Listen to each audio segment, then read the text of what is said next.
velkommen til Roskilde Pigefodbold. Jeg hedder Brian Trone, og jeg er sportschef herude i Roskilde. Vi har forsøgt at lave sådan en video, hvor vi fortæller lidt om, hvordan vi gerne vil spille fodbold i Roskilde Pigefodbold. Som I kan se, så er det en 3-5-2, vi lægger op til. Det betyder, at vi har høj preslinje, og vi gerne vil fastholde spil.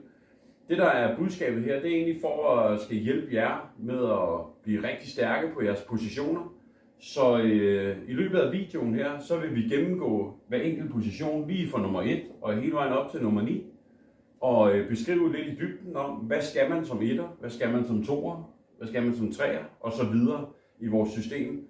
Alt sammen for at gøre det nemmere og sjovere at spille fodbold for jer, skønne mennesker her i vores fodboldklub.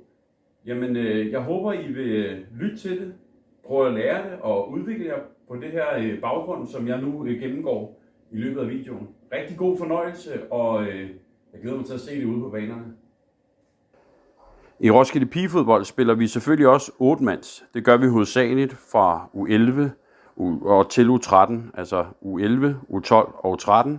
Og her er formationen som vist på billedet her, og der gælder de samme termer, altså når man er målmand, så er man etter og så videre, som I kan se på bordet her. Ja, for at vi så kan komme i gang, så bliver vi nødt til lige at have noget fælles termer. Det vil sige, at vi snakker vi og de. Det betyder, at når vi har bolden, så gør vi et eller andet. Eller når de har bolden, så gør vi et eller andet. Lige så vel kan vi også sige offensiv, det vil sige, når vi angriber, når vi presser modstanderen. Eller når vi er defensiv, altså hvor vi forsvarer eller laver et tilbageløb, eller hvad vi nu sådan defensivt arbejde foretager os. Ja, så er vi nået til position nummer 5. Position nummer 5 er venstre bak fra gammel optik, men i Roskilde Pigefodbold, der siger vi tal, så derfor er det en femmer, som er den bagerste i venstre side. Når du spiller femmer, jamen så har du en opgave i at forsvare og sørge for, at dine modstandere er på den her side herovre. Du må ikke få dine modspillere ind på den her side her. Det er rigtig farligt, for du kan ikke komme til at bruge din krop til at lukke dem af. Så derfor er det vigtigt, når vi presser vores modstandere, så vil vi rigtig gerne have dem herude at være. Og det er simpelthen fordi, der kan jeg bruge min fysik til at få dem væk fra vores mål. Det her område her, det er farligt. Der skal vi ikke have mænd fysik på og få dem herude af, eller ned mod baglinjen. Det er også okay. Men brug fysikken til det. Tilsvarende så er der jo den opgave, at vi har vores træer, som også er bagstopper. Når du spiller femmer, så er det rigtig vigtigt, at du ikke kommer til at stå hernede bag ved træerne, fordi så bryder du offside-kæden. Og offside-kæden, det er rigtig vigtigt, at den bliver trukket af træerne, og ikke af dig som femmer. Så husk at holde dig hele tiden her.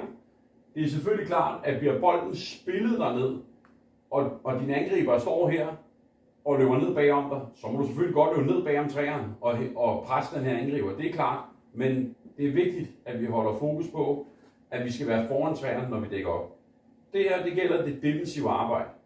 Når spillet så vender, at vi går fra de til vi, så betyder det jo, at nu skal vi til at spille bolden op hernede fra vores selv af. Så kan det godt være, at det er med fordel, at vi trækker herud og åbner spillet op, og der kommer lidt plads.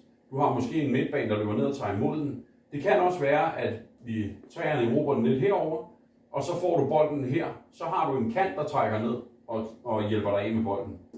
Det, der er rigtig vigtigt, det er, at man er hurtig, man har spilforståelse, og man er sikker i sin indgreb. Det betyder, at man tager ikke sine taklinger, og når man kommer op, så bruger man sin fysik og gør alt for at vinde bolden. Skulle det så ske, at man ikke lykkes med at vinde bolden, jamen så er det fuldt spurt tilbage, fordi man er jo den bagerste venstre side, og det betyder, at man giver en potentiel målchance. Når vi så vender, og vi har spillet, og vi spiller offensivt, så rykker vores forsvarskæde jo langt frem, det vil sige, at træerne står her centralt, og femmeren er her. Der har vi som regel en angriber stående her et eller andet sted. Der gælder det så for femmeren om at komme ind og stå og have angriberen her på ydersiden. For vi vil gerne have duellen her, så vi kan få dem ud på sidelinjen.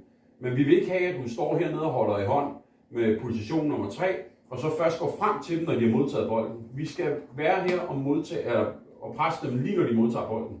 Eller også gerne før de modtager bolden. Så det er sådan det er at være position nummer 5.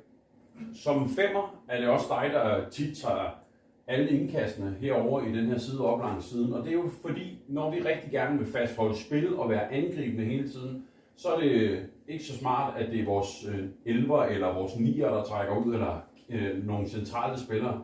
Så derfor har man en vigtig opgave, at man er rigtig dygtig til at kaste indkast, når man er 5'er.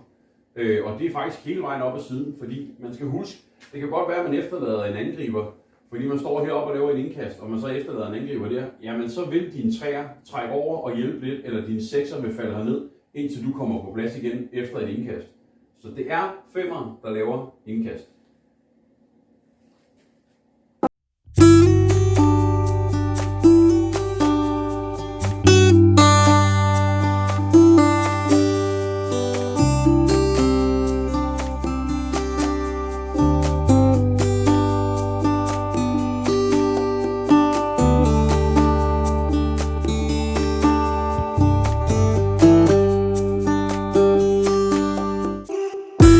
Hej med jer. Jeg håber, at I kunne lide det her lille oplæg, vi lavede omkring, hvordan vores positionering er i vores fodboldspil her i Roskilde Pigefodbold.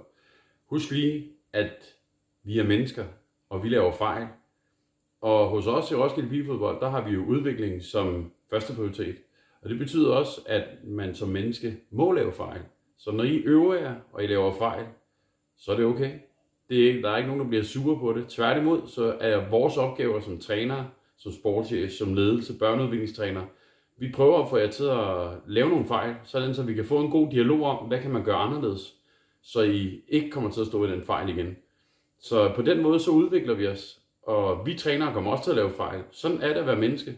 Så ud og prøve ting af, ud og blive klogere på jer selv, hvad I kan lide, hvad I ikke kan lide, og så prøv at se, om I kan få noget succes med nogle af de ting, jeg lige har gennemgået på banen. Jeg glæder mig i hvert fald til at følge jer hver en på jeres positioner rundt omkring på banerne. Kan I have det godt.